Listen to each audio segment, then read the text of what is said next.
Assalamualaikum warahmatullahi wabarakatuh. Pada kali ini saya akan mewawancarai seorang pakar pendidikan, ya, seorang senior, guru senior yang beliau itu pernah pertukaran pelajar ke Jepang dalam dunia pendidikan dan juga sekarang menjadi seorang asesor dan juga guru penggerak. Ya, Eh, Pak Basri, bagaimana penerapan pembelajaran di sekolah yang Anda alami mengenai pembelajaran yang menarik dan kreatif agar siswa termotivasi mengikuti pelajaran, agar siswa tersebut tidak bosan dan tetap semangat mengikuti pembelajaran menurut Anda? Terima kasih Pak Dani atas kesempatan yang diberikan kepada saya. Menurut saya bahwa terkait dengan penerapan pembelajaran yang menarik dan kreatif agar siswa termotivasi mengikuti pembelajaran, di pembelajaran abad 21 salah satu indikator pembelajaran kita adalah kreatif. Jadi menurut saya pembelajaran yang menarik dan kreatif itu sangat wajib yang dilakukan oleh seorang guru. Kenapa? Agar anak-anak kita belajar dengan menyenangkan, dapat memahami materi dengan baik, harus memperbanyak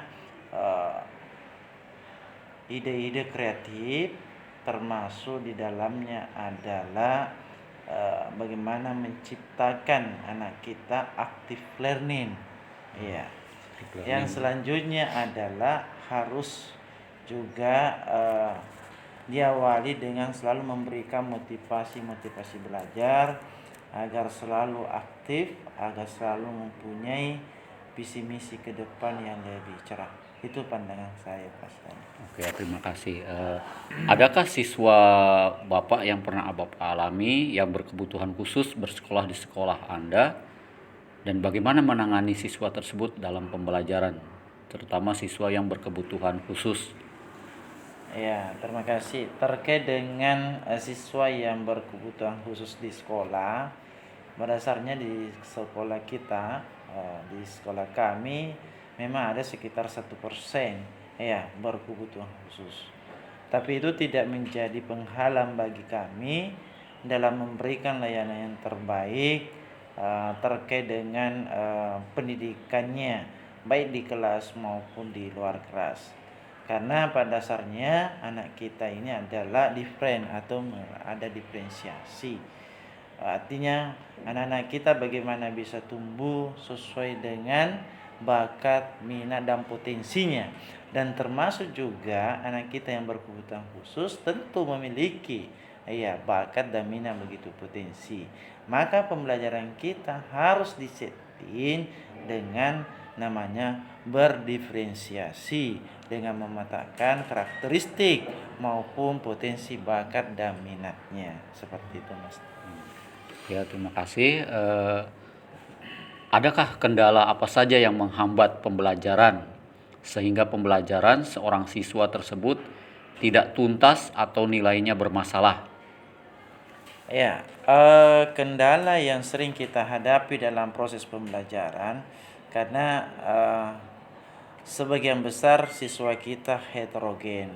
Heterogennya yang saya maksud di sini adalah yang pertama adalah dari sisi karakter, terutama masalah sikap. Yang kedua secara kemampuan kognitif maupun psikomotorik sangat diferensiasi.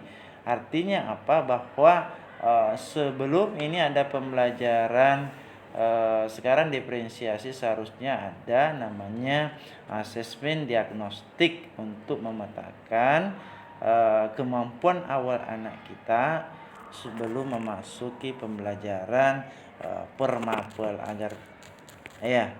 agar kita bisa mengambil tindakan sesuai dengan kebutuhan siswa.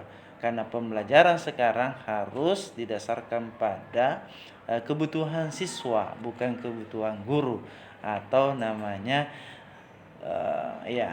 student center atau pembelajaran yang berpusat pada siswa. Oh iya, terima kasih. Bagaimana fasilitas sarana dan prasarana sekolah begitu penting menunjang pembelajaran di sekolah?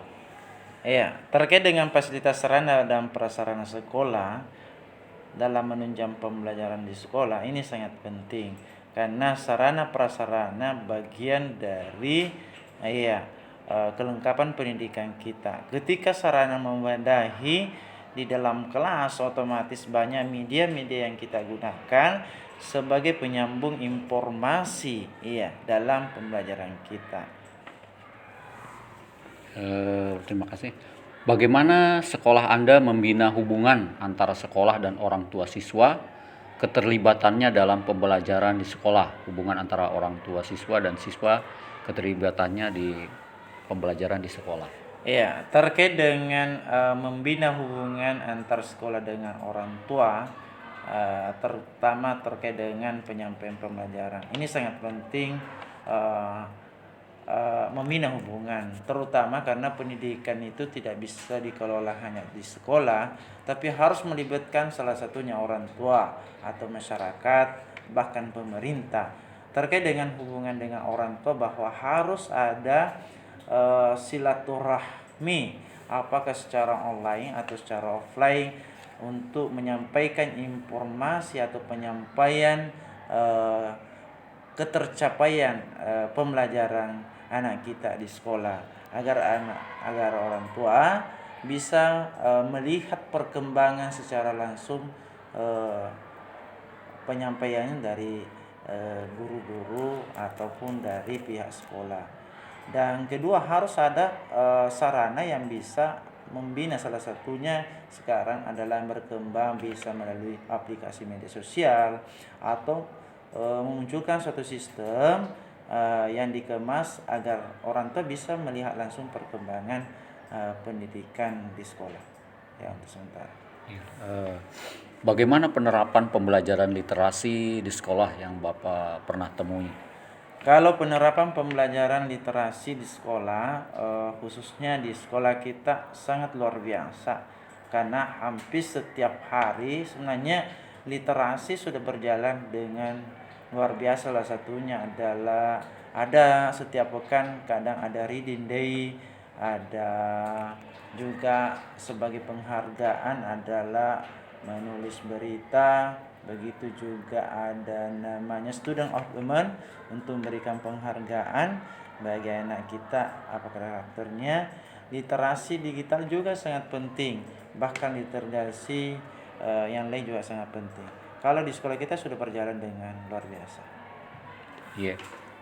Bagaimana penerapan pemanfaatan teknologi dalam pembelajaran di sekolah? Kalau saya melihat penerapan pemanfaatan teknologi dalam pembelajaran kita, ini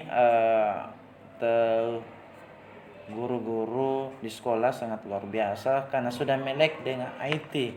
Artinya apa? Saya melihat bahwa pembelajaran di kelas sudah terintegrasi dengan teknologi. Ya, salah satunya adalah dikonekkan dengan berbagai internet, media-medianya, bukan menggunakan LCD atau menggunakan aplikasi-aplikasi yang berkaitan teknologi, apakah kuisis, apakah metode yang lain.